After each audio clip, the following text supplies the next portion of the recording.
आ जाते हैं। आज का जो हमारा टॉपिक है वो हमारा वैद्युत आवेश। हम जो है पहला जो हमारा फिजिक्स का चैप्टर है, फिजिक्स यूपी बोर्ड जो फिजिक्स हमारा है, फिजिक्स फर्स्ट, इसका जो चैप्टर 1 है, चैप्टर 1, ठीक है, इसमें हम पढ़ेंगे। इसमें हमारा जो है इस चैप्टर का नाम है वैद्युत आवेश तथा वैद्युत क्षेत्र नाम है इसका। इस चैप्टर से हम लोग आज पढ़ने वाले हैं। तो हम इसमें सबसे पहले देखेंगे, इसमें जो हमारा पहला टॉपिक है, सबसे पहला हमारा जो टॉपिक है ये हमारा बनता है वैद्युत आवेश। क्या बनता है? ये बनता है वैद्युत आवेश, ठीक है। वैद्युत आवेश पहले हम जान ले क्या है। वैद्युत आवेश जो है किसी द्रव्य या पदार्थ का गुण है। क्या है? द्रव्य या पदार्थ का क्या है? गुण है। किसी द्रव्य पदार्थ का क्या है? गुण है। जो क्या करता है? किसी द्रव्य या पदार्थ का यह गुण है जो वैद्युत क्षेत्र, जो वैद्युत क्षेत्र या चुंबकीय क्षेत्र उत्पन्न करता है या उसका अनुभव करता है। क्या करता है? उसका अनुभव करता है, ठीक है। तो वैद्युत आवेश जो होता है वो किसी द्रव्य या पदार्थ का क्या है? एक ऐसा गुण है जिसके कारण ये क्या करता है? वैद्युत क्षेत्र या चुंबकीय क्षेत्र को उत्पन्न करेगा और उसका क्या करता है? अनुभव करता है, ठीक है। अगर इसको हम देखें इलेक्ट्रॉनिक सिद्धांत के हिसाब से, तो इलेक्ट्रॉनिक सिद्धांत के हिसाब से, किसके हिसाब से? इलेक्ट्रॉनिक थियरी के हिसाब से, इलेक्ट्रॉनिक थियरी यानी सिद्धांत के अनुसार अगर देखा जाए तो इलेक्ट्रॉनिक थियरी के अनुसार, ठीक है, वैद्युत आवेश जो होता है कि कोई द्रव्य हमारे पास है, द्रव्य या पदार्थ है, तो उस द्रव्य या पदार्थ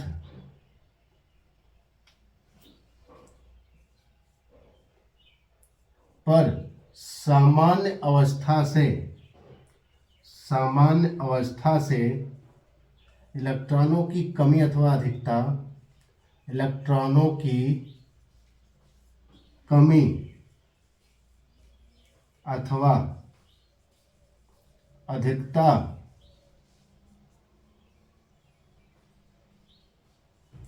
वैद्युत आवेश कहलाती है। क्या कहलाती है? वैद्युत आवेश कहलाती है, ठीक है। क्या कहा हमने?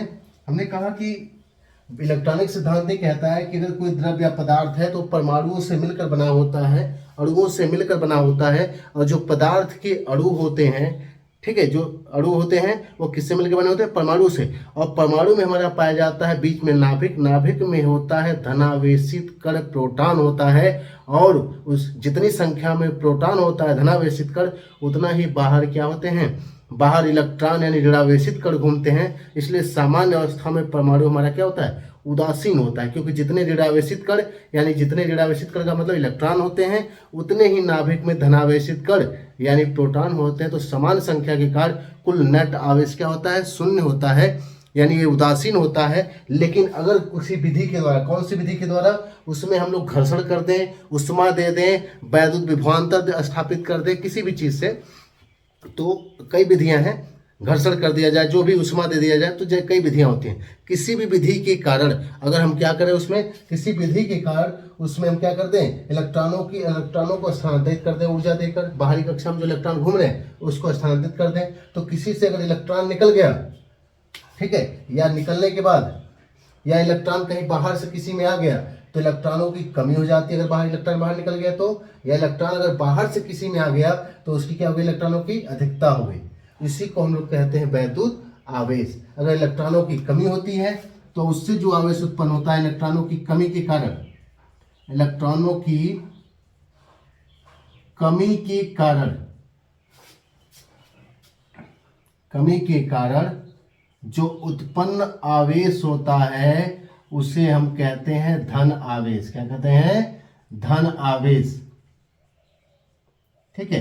क्योंकि जब इलेक्ट्रॉन की कमी हो जाएगी, इलेक्ट्रॉन अगर निकल गया तो इलेक्ट्रॉन मतलब ऋणावेशित कण निकल गया, और जब ऋणावेशित कण निकल गया तो इसका मतलब ये होता है कि अब पहले की अपेक्षा नाभिक में धनावेश बढ़ गया। हालांकि धनावेश उतना ही है, अगर पहले 11 था तो अभी 11 है, लेकिन ऋणावेशित घटने में ऋणावेश घटने की वजह से अब टोटल योग करेंगे तो उस पर धनावेश आ जाएगा। तो उस पदार्थ पे कौन सा लक्षण आ गया, कौन सा आवेश का गुण आ गया, धनावेश आ गया। अगर इलेक्ट्रॉन की क्या हो गई, अधिकता हो गई, इलेक्ट्रॉन की क्या हो गई, अधिकता अगर हो जाती है तो इलेक्ट्रॉन की अधिकता के कारण अगर आवेश उत्पन्न हो रहा है तो उसे कहते हैं ऋणावेश।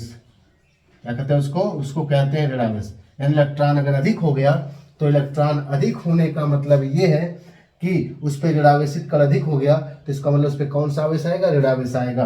तो इस आधार पे हमारा आवेश दो प्रकार का होता है। कितने प्रकार का होता है, दो प्रकार का होता है। एक होता है धनावेश, दूसरा होता है ऋणावेश। तो इसको ऋण आवेश भी कह सकते हैं, इसको धनावेश भी कह सकते हैं। ठीक है, तो हमारा जो आवेश होता है दो प्रकार का होता है, धनावेश और ऋणावेश होता है। अब इसके बाद इसमें हम आते हैं, ये तो हमारा हो क्लियर।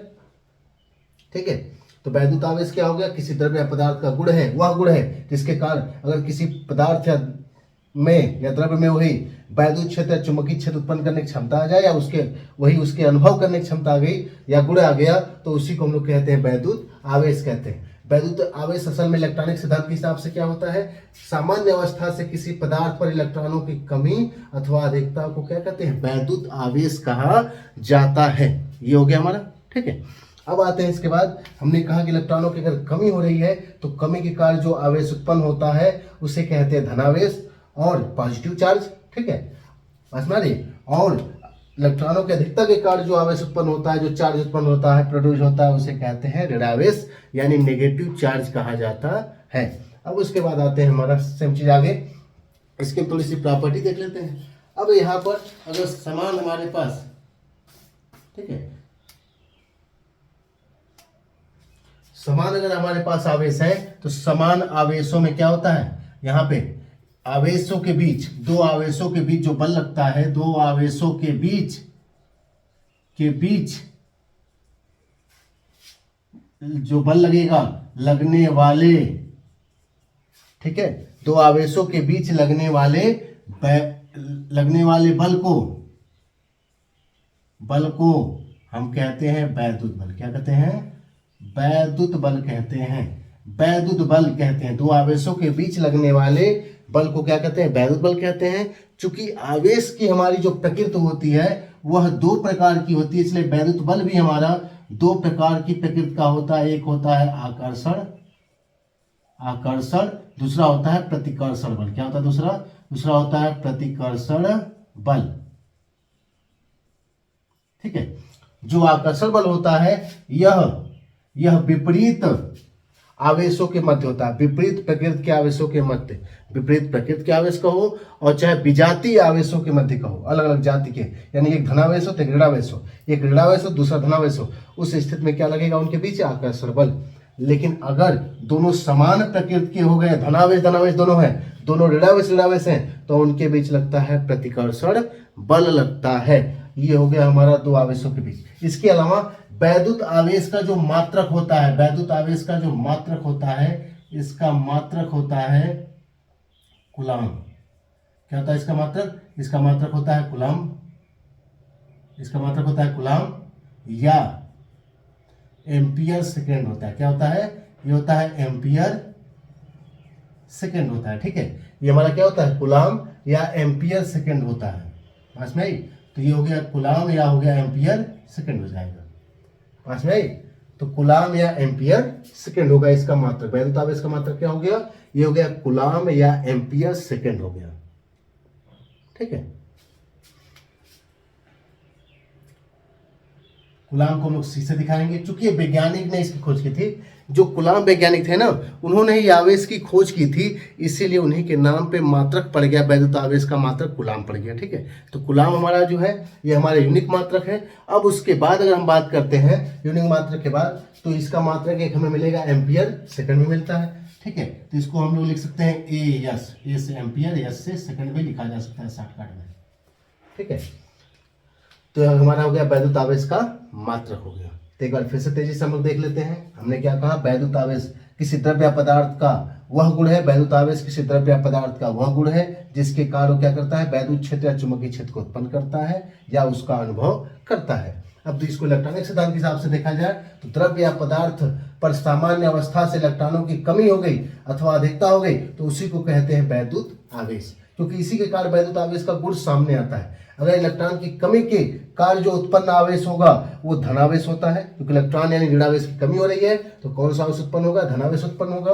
और अगर इलेक्ट्रॉन की अधिकता हो रही है यानी ऋणावेश की अधिकता हो रही है तब वह जो आवेश उत्पन्न होगा वह होगा ऋणावेश होगा, क्योंकि सामान्य अवस्था में परमाणु के भीतर प्रोटॉनों पर धनावेश, इलेक्ट्रॉनों पर ऋणावेश, टोटल नेट बराबर होने की वजह, संख्या बराबर होने की वजह से यह हमारा शून्य होता है। अब आते हैं नेक्स्ट, इसके बाद ठीक है, तो वैद्युत हमारे पास आवेश हो गया। अब वैद्युत आवेशन क्या होता है, जिसको हम कहते हैं इलेक्ट्रिक चार्जिंग कहते हैं। क्या कहते हैं इसको, इलेक्ट्रिक चार्जिंग कहते हैं। देखो सभी लोग कहते हो जब मोबाइल को चार्जिंग में लगाते हो, जब पिन लगाते हो उसमें लिखता है चार्जिंग। चार्जिंग मतलब क्या हो गया, चार्जिंग का मतलब हो गया आवेशन। क्या हो गया, आवेशन हो गया, यानी कि वो चार्ज हो रही है, यानी वो क्या हो रही है, आवेशित हो रही है। तो किसी भी वैद्युत आवेशन हम कैसे करते हैं, वैद्युत आवेशन की विधियां क्या है, कि विधियां क्या है, कैसे कैसे इसको कर सकते हैं। ठीक है, थोड़ा समझने की बात है। मात्र 3 तरीका है, बड़ा आसान सा। जैसे मान लो हमने कह दिया घर्षण द्वारा, किसके द्वारा, घर्षण द्वारा, या वही कह लो उष्मा द्वारा। ठीक है, दूसरा जो तरीका होता है ये होता है चालन द्वारा, चालन द्वारा। तीसरा जो होता है वो होता है प्रेरण के द्वारा, किसके द्वारा, प्रेरण के द्वारा। ठीक है, अब आ जाओ घर्षण या उष्मा द्वारा क्या होता है। जैसे हम लोग छोटे थे तो हम लोग पेन को ऐसे उठाते थे, सर में रगड़ना स्टार्ट करते थे। जब हम लोग सर में रगड़ते थे तो वहाँ क्या होता था, घर्षण होता था। घर्षण से क्या होता था, अब देखो जो बच्चे जैसे पढ़े हो गए ऐसे लगाते थे, घर्षण करते थे, कागज के पास ऐसे लग जाते थे तो कागज को अट्रैक्ट करता था।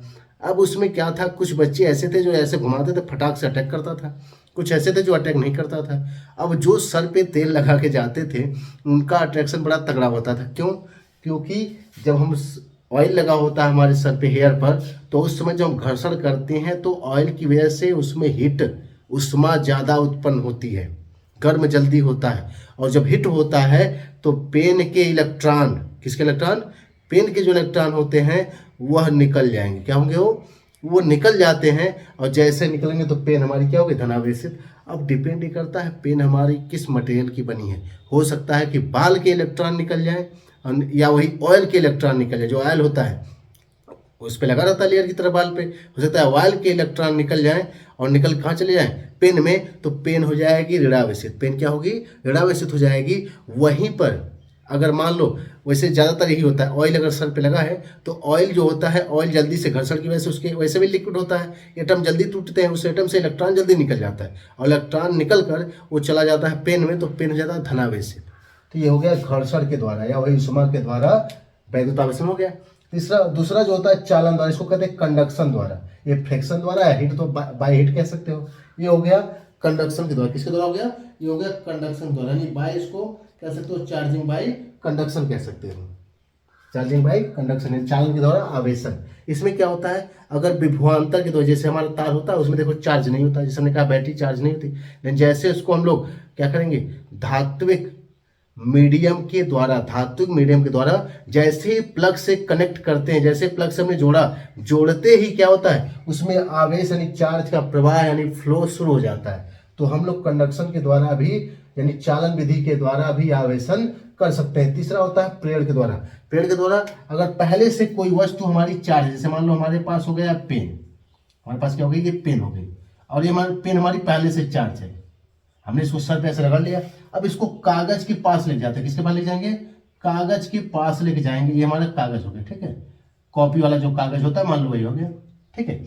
अब जैसे लेके जाएंगे, पेन हमारे पास चार्ज है, मान लो पेन हमारी धनावेशित, सॉरी मान लो पेन ऋणावेशित हो गई, ठीक है। अगर पेन अब ऋणावेशित हो गई, ध्यान समझना, तो हमारा जब यहाँ इसके पास ले जाएंगे तो कागज में पहले से सभी हमारे जो पदार्थ होते हैं वह अत्यंत सूक्ष्म कणों, किससे, परमाणुओं से मिलकर बने होते हैं। तो उसमें जो होता है सभी में धनावेश ऋणावेश पहले से मौजूद रहता है। पर हमने क्या कहा, हमने कहा उनकी संख्या जो होती है वह बराबर होती है, और संख्या बराबर होने की वजह से वो उदासीन होते हैं। लेकिन इसमें धनावेश ऋणावेश सब है, लेकिन टोटल इनकी संख्या बराबर होती है। लेकिन जैसे ही हम यहाँ पे ऋणावेशित यानी नेगेटिव चार्ज वाली पेन जैसे ही कागज के पास लेके जाएंगे, इसके जो ऋणावेशित पार्टिकल हैं वह इसके अंदर के ऋणावेशित को प्रतिकर्षित करके भगा देंगे, तो वो इस दूसरी साइड नीचे वाली परत पे आ जाएगा, और इसके अंदर जो धनावेश होगा उसको अट्रैक्ट करके ऊपर कर लेंगे। क्या करेंगे? अट्रैक्ट करके ऊपर कर लेंगे। ठीक है, तो अट्रैक्ट करके जैसे ऊपर करेंगे तो ये देखो यहाँ पे हमने इसको टच नहीं करा है, अभी गैप है इसमें, लेकिन इससे प्रेरित होकर ये हमारा आवेशित हो गया। इसी को कहते हैं प्रेरण द्वारा आवेशन, यानी चार्जिंग बाय इंडक्शन होता है। क्या होता है? चार्जिंग बाय इंडक्शन होता है। प्रेरण के द्वारा चार्जिंग बाय क्या होता है? इंडक्शन होता है, प्रेरण के द्वारा आवेशन होता है। ठीक है, अब प्रेरण के द्वारा क्या होता है? आवेशन। तो ठीक है, अब यहाँ पे धनावेशित हो गया, क्या हो गया? ऋणावेशित। तो क्लियर हो गया अब।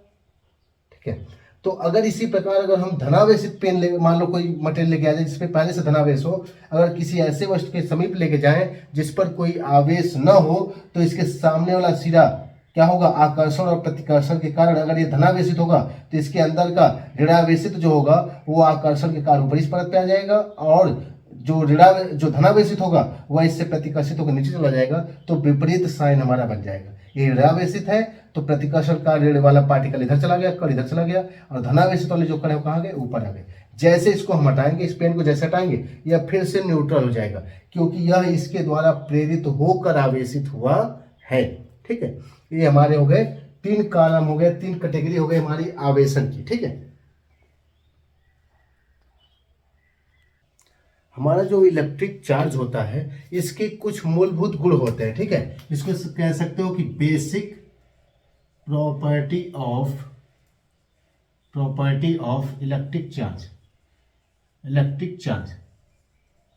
ठीक है, इसको कह सकते हो कि वैद्युत आवेश के मूलभूत गुण कह सकते हो। वैद्युत आवेश के एग्जाम में पूछता भी, वैद्युत आवेश के मूलभूत गुण। ठीक है, इसमें जो प्रॉपर्टी हमसे पूछता है ना, वो ये हेडिंग पे नहीं पूछता है। ठीक है, इंपॉर्टेंट तो है ये, पर हेडिंग पे नहीं पूछता। उसका रीजन क्या है? इसके अंदर की जो मटेरियल है वो अलग अलग करके पूछता है। जैसे इसमें सबसे पहला गुण तो हमने इसे आकर्षण प्रतिकर्षण बता दिया है, तो मान लो नहीं पूछेगा, वैसे समझ जाओ। आकर्षण एवं प्रतिकर्षण, ये गुण तो मान लो पूछने से रहा। ठीक है ना, अट्रैक्शन और रिपल्सन, ये तो पूछने से रहा। दूसरा जो ये पूछता है हमसे आवेश संरक्षण का नियम। क्या पूछता है? आवेश संरक्षण का नियम। ये हमारा अलग से इंपॉर्टेंट हो गया। आवेश संरक्षण का नियम, आवेश संरक्षण का नियम। ठीक है, आवेश संरक्षण का नियम क्या कहता है? जैसे ऊर्जा संरक्षण का नियम पढ़े होंगे, एक बार थोड़ा सा ऊर्जा संरक्षण का नियम थोड़ा सा देख लिया जाए।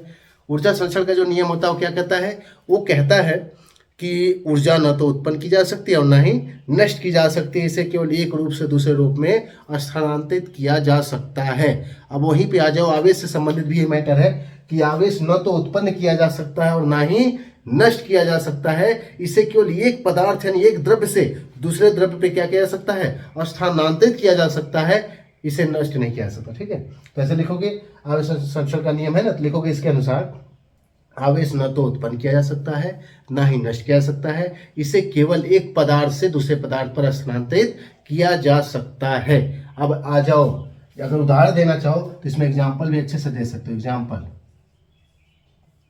क्या कर सकते हो? इसको एग्जाम्पल भी इसको बड़े अच्छे से दे सकते हो। ठीक है, किन्हीं दो वस्तुओं को, जैसे मान लो हम कांच की छड़ और रेशम को हमने ले लिया। ठीक है,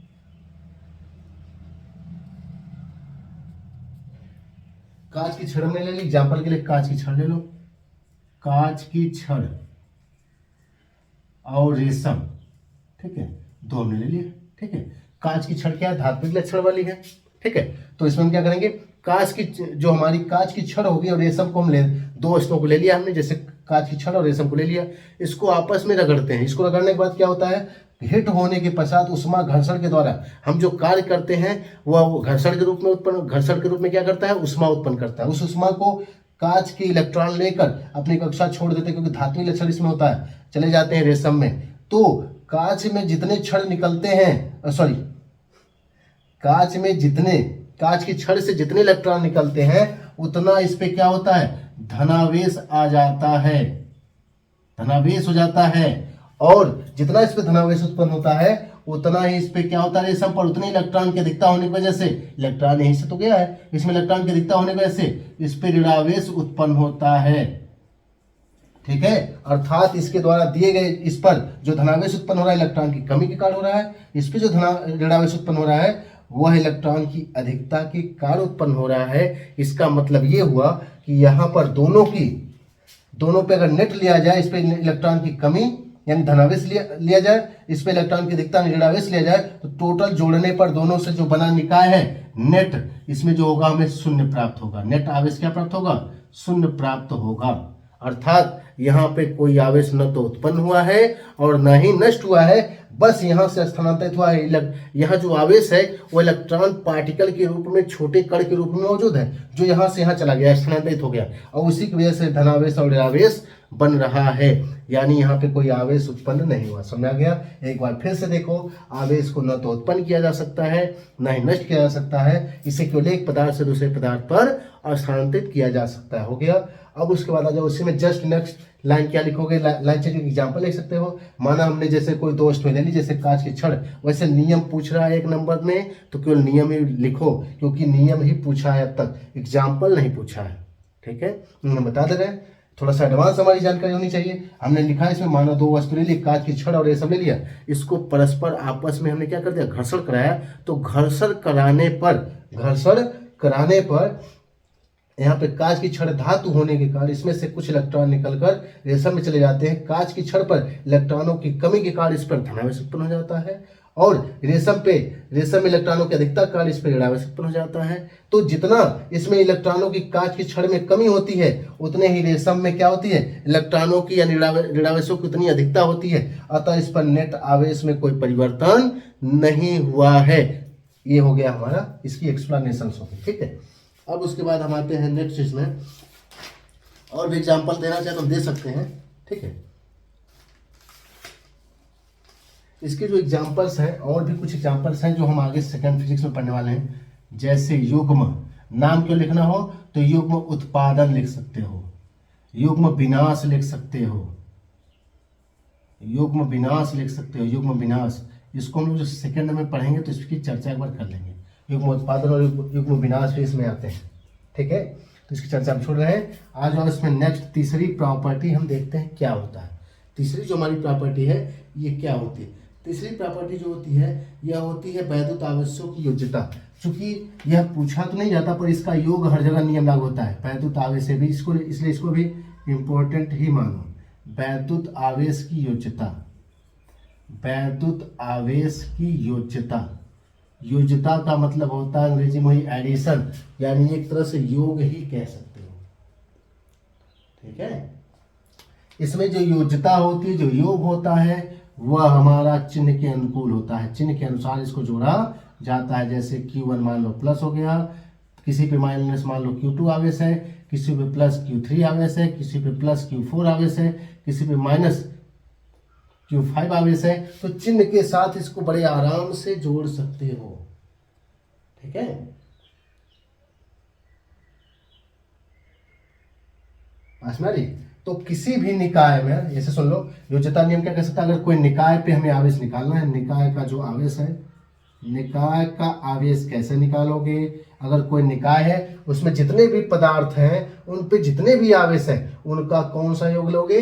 बीजगणितीय योग लोगे। बीजगणितीय मतलब चिन्ह के साथ योग लोगे, बीजगणितीय योग लोगे, तो उस पूरे निकाय का आवेश हमें मिल जाएगा। किसी निकाय का आवेश उस निकाय में उपस्थित विभिन्न पदार्थों के आवेशों के बीजगणितीय योग के क्या होता है? बराबर होता है। नहीं, बीजगणितीय योग का मतलब होता है बस चिन्ह के साथ लेना। अंगणित का योग क्या होता है? योग मतलब, अंगणित में योग का मतलब होता है बस सीधे जोड़ ही देना। लेकिन बीजगणित क्या कहती है? बीजगणित सभी जानते हो, बीजगणित ही तो पढ़ते हो साइंस वाले। बीजगणित में योग का नियम क्या है? अगर समान चिन्ह है तो जुटेगा, विपरीत है तो घटेगा। एकदम आसान सा। क्या समान चिन्ह वाले प्लस वाले जुड़ जाएंगे, इधर माइनस वाले आपस में जुड़ जाएंगे, और प्लस माइनस वाले क्या होंगे? विपरीत चिन्ह की वजह से एक घट जाएंगे। बीजगणितीय योग का नियम है। ठीक है, तो किसी भी निकाय का अगर हमें आवेश नेट निकालना है, आगे हम पढ़ेंगे, कई टॉपिक पढ़ेंगे, जैसे वैद्युत स्थितिज ऊर्जा पढ़ेंगे और भी कई टॉपिक पढ़ेंगे। वैद्युत कार्य पढ़ेंगे तो उसमें जब आवेशों का निकाय का कुल नेट आवेश जब निकालोगे तो उसमें आवेशों का बीजगणितीय योग ले लेना, यानी बीजगणितीय मतलब चिन्ह के साथ जोड़ लेना। समान चिन्ह होंगे तो जुड़ जाएंगे, विपरीत चिन्ह होगा तो घट लेगा। बस इतना ही है, ठीक है। अब इसके बाद हमारा इसमें गुण में आखिरी टॉपिक बचता है मूल आवेश और आवेश का क्वांटीकरण, ठीक है। थोड़ा सा मूल आवेश देख लेते हैं क्या होता है। मूल आवेश, मूल आवेश क्या होता है, ठीक है। मूल आवेश को अगर हम कहना चाहें तो इसे फंडामेंटल चार्ज भी कह सकते हैं। क्या कह सकते हैं इसको? Fundamental charge. तो देखो असल में यहाँ पे फंडा क्या है, ठीक है। फंडामेंटल चार्ज आ गया तो यहाँ पे फंडा क्या है, ठीक है। फंडामेंटल चार्ज का मतलब ये हो गया कि यहाँ पर मूल आवेश का मतलब हो गया, ऐसे लिख सकते हो हमारे प्रकृति में जितना भी किसी पदार्थ पर जो आवेश पाया जाता है, किसी भी पदार्थ पर, पदार्थ या द्रव्य पर, पदार्थ या द्रव्य पर प्रकृति में किसी पदार्थ या वही द्रव्य कह लो पर, किसी पदार्थ या द्रव्य पर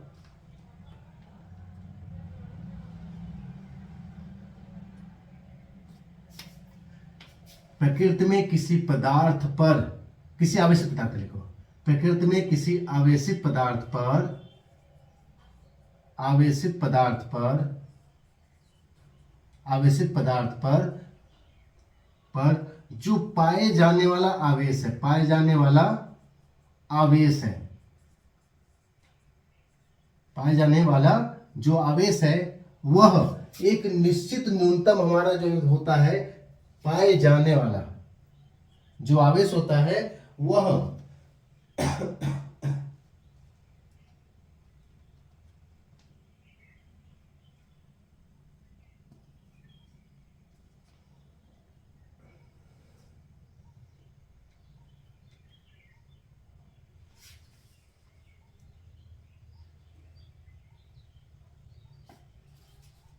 इसमें एक काम करो ना, इसको हम प्रॉपर्टी 4 में कर देना, ठीक है। प्रॉपर्टी 4 में कर लो मूल आवेश तथा आवेश का क्वांटीकरण, आवेश का क्वांटीकरण। क्वांटीकरण क्या होता है, ठीक है।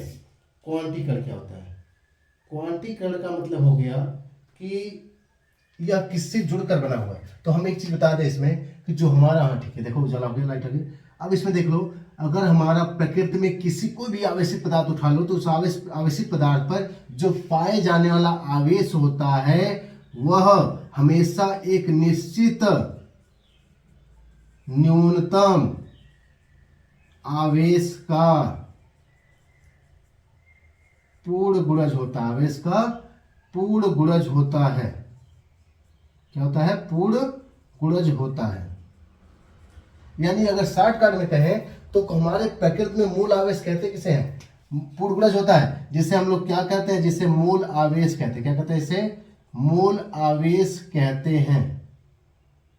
क्या कहते हैं इसको? मूल आवेश। शॉर्टकट में कहें तो मूल का मतलब हो गया वही, एक तरह से वह आवेश जिससे हमारा सभी आवेश मिलकर बने, वह सूक्ष्म आवेश जो हमारे प्रकृति में स्वतंत्र रूप से पाया जाता है। एक वह न्यूनतम आवेश जो प्रकृति में स्वतंत्र रूप से पाया जाता है और सभी पदार्थों पर उसी का पूर्ण गुणज मौजूद होता है। पूर्ण गुणज मतलब 1 गुना, 2 गुना, 3 गुना, यहाँ पर बटा वाला नहीं, 1/2 नहीं, 3/2 नहीं, ठीक है, 5/2 नहीं, ये सब मौजूद नहीं होगा, उसी का पूर्ण गुणज मौजूद होता है। इस मूल आवेश को हम लोग ई से दिखाते हैं। कैसे दिखाते हैं? ई से। यानी किसी पदार्थ पे जो आवेश क्यू बराबर होता है वह होता है या नहीं, क्या होता है? या नहीं। उस दृष्टिकोण से इंपॉर्टेंट हुआ। क्या होता है किसी पदार्थ पे? नहीं। जहां n क्या होगा? जहां n इक्वल टू होगा 1 2 3 4 पूर्ण गुणज, पूरा पहाड़ा।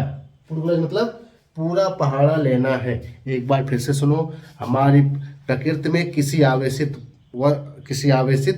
वस्तु पर जो उपस्थित आवेश होता है वह सदैव एक निश्चित न्यूनतम आवेश का क्या होता है? पूर्ण गुणज होता है। उस निश्चित न्यूनतम आवेश को हम लोग क्या कहते हैं? मूल आवेश कहते हैं। तथा उसके इस निश्चित, ये जो हाँ एक मिनट फिर से देख लो, किसी प्रकृति में किसी आवेशित, अगर हमने कोई आवेशित पदार्थ उठा लिया, प्रकृति में किसी आवेशित पदार्थ पर जो पाए जाने वाला आवेश होता है वह सदैव एक निश्चित और न्यूनतम आवेश का क्या होता है, पूर्ण गुणज होता है, पूरा पहाड़ा होता है, पूर्ण गुणज होता है, जिसे मूल आवेश कहते हैं। इससे हम क्या करते हैं, इसे ई से प्रदर्शित किया जाता है। इससे किसे प्रदर्शित करते हैं, इसे ई से प्रदर्शित करते हैं, ठीक है। और आवेश के इस गुण को, किसके आवेश के इस गुण को, क्योंकि इसका जो पूर्ण गुणज से प्राप्त हो रहा है, 2 गुना 3 गुना से, आवेश के इस गुण को क्वांटीकरण कहते हैं। जो भी प्रकृति में आवेश मौजूद है वह चूंकि ई का ही कुछ गुना है, मूल आवेश का ही कुछ गुना है, इसी को आवेश का क्वांटीकरण कहते हैं। इसी को क्या कहते हैं, आवेश का क्वांटीकरण कहते हैं। क्यू बराबर यानी ही क्या है, आवेश का क्वांटीकरण है। यानी एक ई जो है यह प्रकृति में मौजूद न्यूनतम और निश्चित आवेश है, इसी का कुछ गुना पाया जाता है। ये हमारी 4 प्रॉपर्टी हो गई। 5वीं प्रॉपर्टी जो होती है वो होती है वेग का प्रभाव। तो हम बता दें, कभी भी आवेश पर वेग का प्रभाव नहीं पड़ता। वेग हमारा जो है क्या हो सकता है, वेग हम किसी पदार्थ पे आवेश है, जैसे इस पे आवेश हो गया, अब इसको हम कितना भी वेग से गति कराएं, उससे इसके आवेश की मात्रा पर कोई प्रभाव नहीं पड़ता। तो आवेश का इस पे कोई भी प्रभाव नहीं पड़ेगा, ठीक है। तो आज की जो हमारी क्लास थी वह केवल हमारी आवेश, ठीक है, आवेश और आवेश के गुण से संबंधित थी। तो हमने इसमें गुण में ध्यान रखना है 2-3 चीजें इंपॉर्टेंट, जैसे आवेश का जो योज्यता है, यहाँ पर आवेश संरक्षण का नियम, और इधर क्वांटीकरण एक बार देख लोगे। अगर स्पीड ज़्यादा तेज हो तो बताओगे कमेंट करके कि स्पीड हमने क्या बहुत ज़्यादा तेज पढ़ा दिया है, उसके हिसाब से क्लास को स्लो भी किया जा सकता है। क्योंकि अभी 12 की जो है स्मार्ट क्लास चलाने से स्पीड थोड़ी अधिक हो सकती है, क्योंकि 2-2, 3-3 घंटे में 5-5, 6-6 घंटे पूरी किताब खत्म करने के लिए स्पीड ज़्यादा बढ़ा दी गई थी। तो नई बैच वाले बताएंगे, ठीक है। इसके साथ साथ और भी आगे हमारी 12 से नई बैच जो होगी, सेशन जो होगा नई बैच का 2023-24 स्टार्ट हो गया। धीरे धीरे वीडियो आती रहेगी, कुछ लाइव क्लासेस भी मिलती रहेंगी। लेकिन अगर ज़रूरत हो वीडियो का तो हमारा जो भी इसमें वीडियो में गड़बड़ी रखे, जैसे बहुत तेज़ हो गया या कोई टॉपिक स्पष्ट ना हो, तो कमेंट कर सकते हो, अगले वीडियो में उसको ऐड कर दिया जाएगा, ठीक है। बस ना, वैसे भी चाहो तो रिवाइज करके भी देख सकते हो। अगर बहुत तेज हो गया तो स्पीड कम करके भी यूट्यूब से देख सकते हो। इसके साथ साथ अगर नई वीडियो और चाहिए तो चैनल को सब्सक्राइब और बेल आइकन जरूर दबाओ, ताकि कोई भी अगर हम वीडियो अपलोड करते हैं तो वो उसका मैसेज पहुंच जाए। हो सकता है काम लायक कोई वीडियो हो तो उसकी सूचना मिल जाए करेगी, ठीक है। तो ठीक है, तो इसमें एक चीज़ और जैसे हम बताएंगे कि जो इसमें इलेक्ट्रॉन जो हमने बताया कि प्रकृति में मूल रूप से सबसे न्यूनतम आवेश है, तो चूंकि खोज के हिसाब से नई आ गया है क्वार्क्स। क्या आ गया है, क्वार्क्स। इलेक्ट्रॉन भी जो होता है स्पिन के दौरान, चक्कर के दौरान जब घूमता है ना, तो जो हमारा ई होता है वह 2 से 3 टुकड़ों में होता है, यानी 1/3 या 2/3 ई करके होता है। लेकिन वास्तव में अभी भी प्रकृति में मुक्त रूप से पाया जाने वाला जो आवेश है हमारा, प्रकृति में मुक्त रूप से जो पाया जाने वाला आवेश है, यही मूल आवेश ई ही है। यह मुक्त रूप से पाया नहीं जाता। इलेक्ट्रॉनों को कई वैज्ञानिकों ने शोध के दौरान ये पाया है कि इलेक्ट्रॉन जो होता है स्पिन के दौरान जब कक्षा में घूमता है, एडवांस जानकारी है, उसमें क्वार्क्स के रूप में होता है, जिसमें हमारा जो क्वार्क्स होता है वो इलेक्ट्रॉन का 1/3 या 2/3 पार्टीशन हो सकता है। यानी इलेक्ट्रॉन 2 से 3 पार्टीशन में भी विभक्त हो सकते हैं। लेकिन वास्तव में मुक्त रूप से ऐसा कुछ पाया नहीं जाता। वो स्पिन के दौरान होता है, स्पिन तेज होने की वजह से हमें पार्टीशन में वहाँ मिल जाता है, पर मुक्त रूप से हमें यही मिलेगा, मूल आवेश ही मिलना है, ठीक है।